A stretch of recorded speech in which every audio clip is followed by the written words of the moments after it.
The first time I saw Hugo again, I didn't recognize him. That's the part one still feel weird admitting. Because how do you not recognize the guy you spent half your childhood glued to? The kid who slept on your bedroom floor during summer heat waves, who split his lip riding your bike too fast, who knew the exact spot behind your parents' garage where you hid cigarettes and secrets.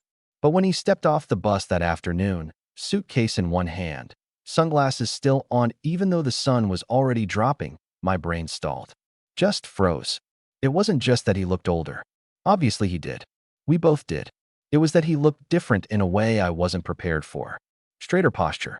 Slower movements. Like he'd learned how to take up space on purpose. And the worst part? He looked at me like he was seeing me for the first time too. "Hey," he said, pulling the sunglasses off. His voice was lower than I remembered. Calmer. "Elon. Not man. Not idiot. Not the nickname he'd used since we were 12. Just my name." I smiled anyway. Reflex. Muscle memory. "Hey, welcome back." He nodded once, like that covered it. On the drive back into town, the silence stretched in ways it never used to. We used to fill space without trying, music blaring, dumb jokes, half-finished thoughts. Now there was the hum of the engine, the ticking of the turn signal, the uncomfortable awareness of his knee a little too close to mine. "So," I said finally. 3 years. "Yeah." He looked out the window. "Didn't think it'd be this strange." That made two of us. Everyone knew he was coming back. Small towns thrive on that kind of information. "Hugo's back. Did you hear? Military really changed him. He looks good though." They weren't wrong. He crashed at his mom's place, 2 streets over from my apartment. First night back, he texted me instead of calling. "Hugo, you around?" "Me, yeah." "Hugo, wanna walk?" We met at the old park by the river, the one that hadn't changed except for new lights and fewer places to hide. He leaned against the railing like it belonged to him, arms folded, eyes on the water. "I used to think I'd never come back here," he said. "Most people do," I replied. He glanced at me then, really looked like he was checking something off in his head. "You stayed. Someone had to keep the place running." I joked, but it landed flat. We walked, talked about surface things, jobs, his deployment, my graphic work, things that didn't require emotional risk. But I kept noticing the gaps, the pauses where something could have been said and wasn't. At one point, he laughed quick, surprised, like it slipped out. I felt it in my chest before my brain caught up. That night, lying in bed, I realized the problem wasn't that Hugo had changed. It was that I had too. And whatever version of him I'd built in my head while he was gone. That guy didn't exist anymore. Neither did the one he left behind. The next few days blurred together in a way that felt unsettling. Hugo started showing up everywhere, not intentionally, I think. Just naturally. At the corner store when I went to grab coffee. At the gym at hours he used to hate. Sitting on the steps outside his mom's place when I walked past on my way home. Each time, there was that same half-second of hesitation before we spoke. Like we were both checking the temperature of the room before stepping inside. "You still hate mornings?" I asked him once, spotting him lifting weights at 7 a.m. He wiped sweat from his neck with a towel. "Used to. Don't really get a choice anymore." That answer stuck with me longer than it should have. We fell into a routine, if you could call it that. Walks at night. Occasional beers. Talking without really saying anything. He never mentioned why he left so suddenly 3 years ago. I never asked. The silence around it felt deliberate, heavy. One evening, we ended up back at my place after the bar. Nothing wild, just a couple of drinks too many and the shared understanding that neither of us wanted the night to end yet. My apartment was small, warm, familiar. Hugo stood near the window, looking out at the street like he was trying to place himself in it again. "You did okay," he said quietly. "With what?" "Life. Here." He shrugged. "I thought everyone would be stuck. Same jobs. Same bullshit." "Some of us were," I replied. "Some of us didn't leave." That earned me a look. Not defensive, just thoughtful.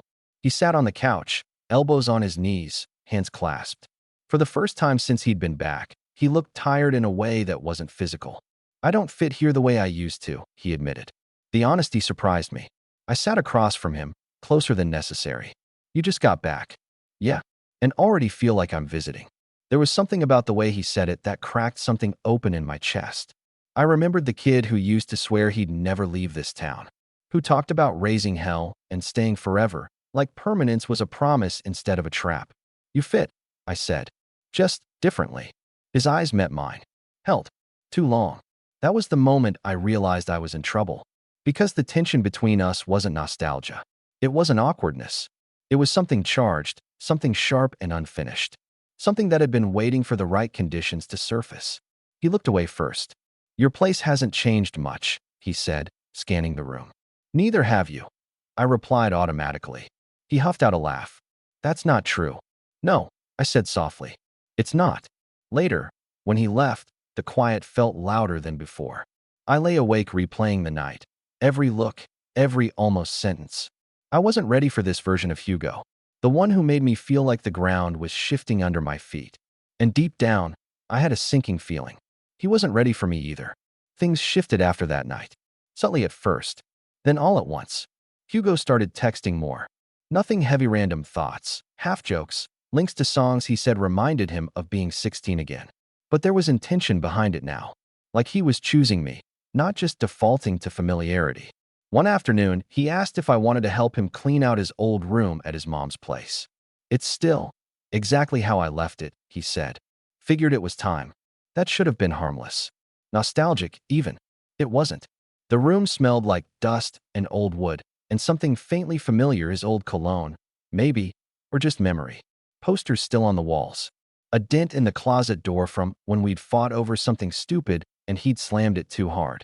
You remember this? He asked, holding up a cracked photo frame. Us. Shirtless, sunburned, stupidly happy. 13 years old, and convinced the world was waiting for us. Yeah, I said. You cried when that photo got taken. I did not. You absolutely did. He smiled at that, real and unguarded. And for a second, he looked like the boy I used to know. Then the smile faded, replaced by something heavier. I was scared back then, he said suddenly. Of the photo? No. He sat on the bed. Of staying. I leaned against the doorframe. And now? He hesitated. Of coming back. The honesty between us felt dangerous. Like if either of us pushed too far, something would snap. As we sorted through boxes, our movements kept intersecting, hands brushing, shoulders bumping. Every accidental touch lingered just a second too long. Neither of us commented on it. That somehow made it worse. At one point, I caught him watching me. Not staring. Assessing. What? I asked. He shook his head. You're not the same either. I swallowed. Neither are you. That night, we ended up drinking on the roof of my building, legs dangling over the edge, city lights blinking below. The air was cool. Quiet. You ever think about what we were like back then? He asked. All the time, I admitted. Did you ever? He stopped himself, jaw tightening. Never mind. I turned toward him. What? He didn't answer right away. Just stared out at the street, fingers flexing against his knee. I thought leaving would fix things, he said finally. Thought I could outgrow certain parts of myself. My chest tightened.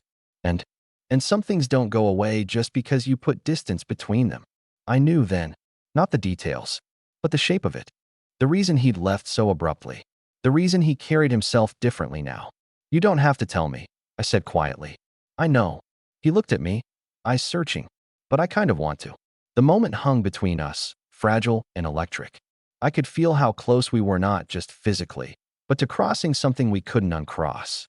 Somewhere inside me, a warning flared.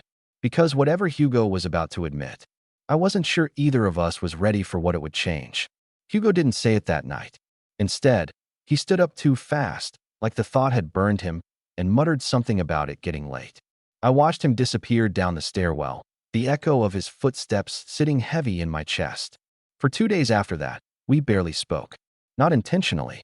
No fight. No dramatic silence. Just space. The kind that grows when two people know something important is coming and neither wants to be the one to push it forward. I told myself I was imagining the tension, that I was projecting old feelings onto a situation that didn't need them, that whatever Hugo was dealing with had nothing to do with me. Then he showed up at my door on a Sunday night. He looked different, less guarded, more raw, like he'd been pacing somewhere for hours before deciding to come over. Can I come in? He asked. I stepped aside without answering. We didn't sit right away. He stood near the kitchen counter, hands braced against it, head bowed like he was steadying himself. I didn't leave just for work, he said. I leaned back against the wall, heart pounding. I figured. He let out a breath.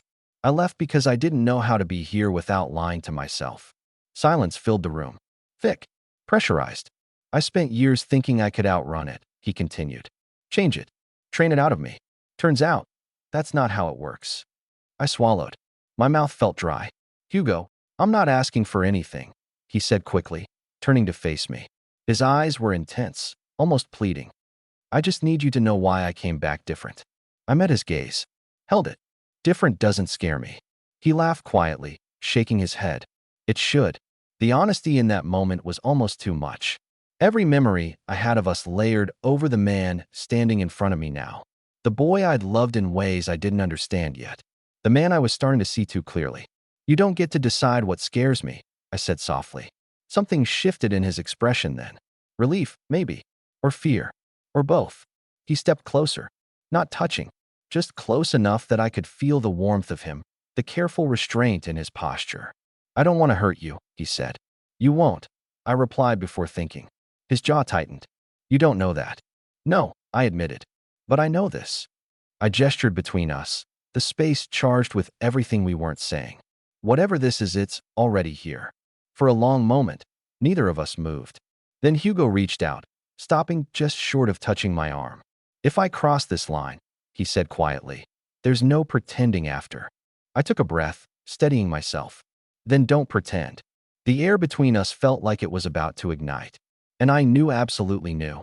The next choice we made would change everything. Hugo didn't kiss me. That surprised me more than if he had.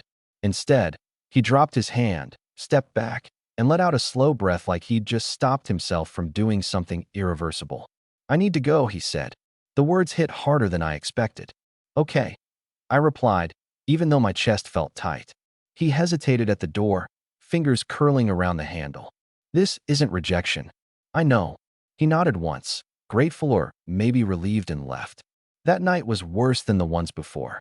Sleep didn't come easy when every nerve in my body felt tuned to the same frequency as someone else's. I kept replaying the moment in my head. The almost touch, the look in his eyes, the restraint that felt heavier than any action. We didn't talk for nearly a week after that. No texts, no accidental run-ins. It was like the town had conspired to keep us apart. I threw myself into work. Stayed late, said yes to things I normally avoided. Anything to keep my mind busy.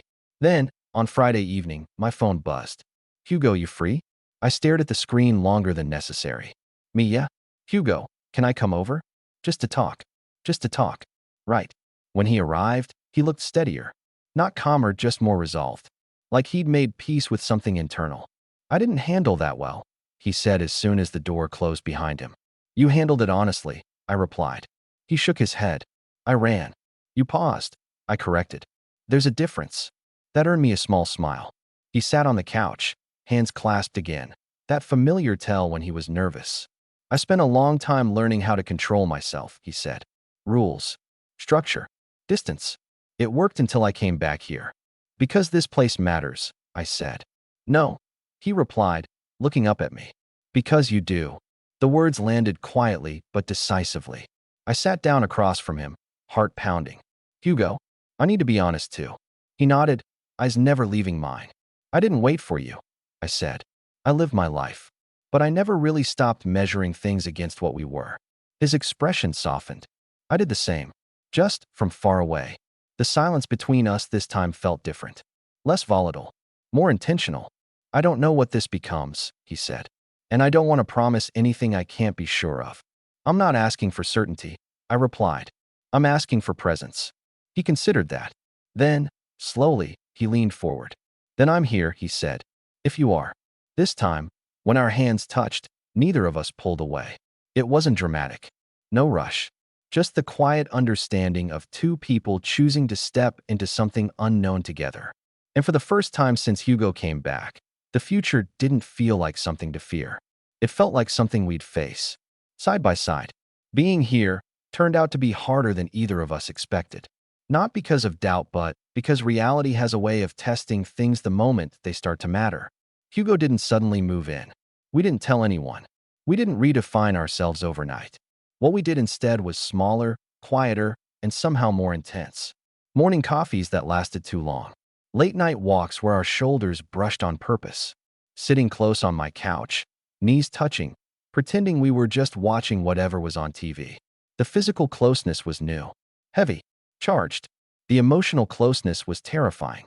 One night, lying side by side on my bed fully clothed, still pretending restraint was the safer option, Hugo stared at the ceiling and said, "I don't know how to do this halfway." I turned toward him. "Neither do I." He exhaled slowly.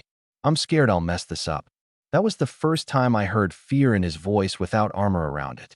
"You don't have to be the strongest version of yourself here," I said. "You never did."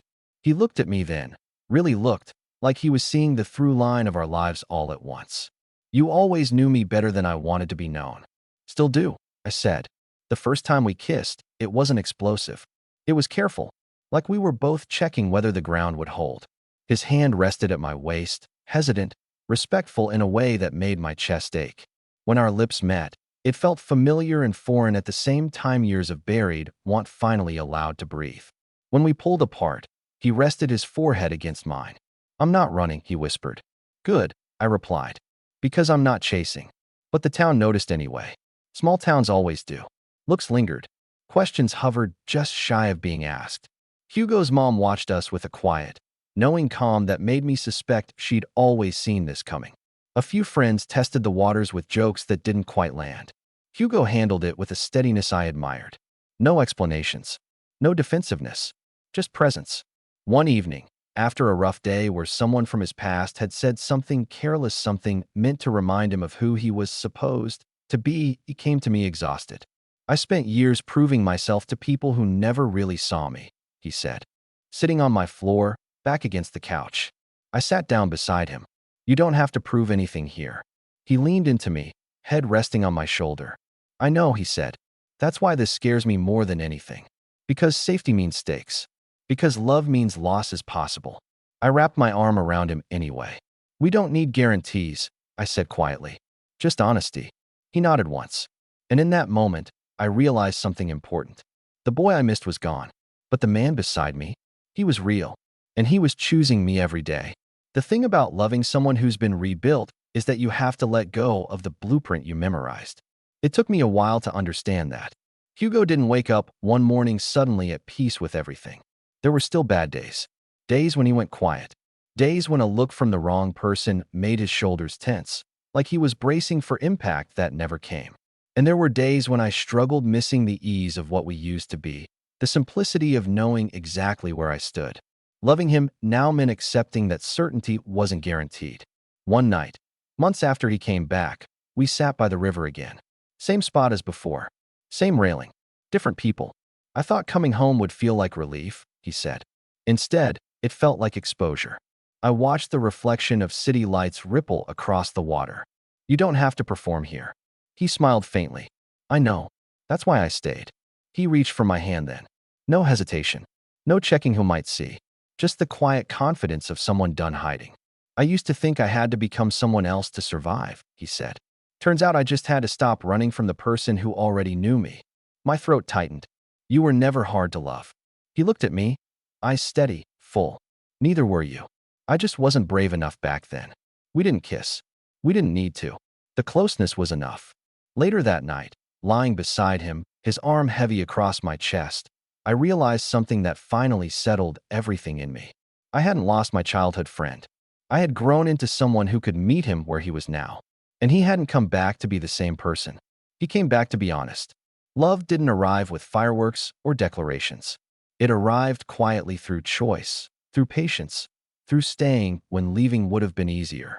And I wasn't ready when he came back changed. But in the end, I was ready to change too. A year after Hugo came back, we stood in the kitchen of his mom's house, arguing about paint colors. Not the dramatic kind of argument. The quiet, domestic one. The kind that sneaks up on you and makes you realize how far things have shifted. "I'm telling you, white makes it feel bigger," I said, arms crossed. "And I'm telling you," Hugo replied, holding up 2 paint samples, "that warm gray is just white with commitment issues." I laughed before I could stop myself. That was the thing that still caught me off guard, the laughter. How easy it had become. How unforced. We weren't rushing anything. He hadn't moved in officially, but his boots lived by my door now. My coffee mug had claimed space in his cupboard. We existed in the overlap, and somehow that felt right. Later that night, we sat on the porch steps, the same ones we used to sit on as kids, sharing a beer like we had 100 times before. The town was quieter than it used to be. Or maybe we just listen differently now. You ever think about how close we came to missing this? He asked.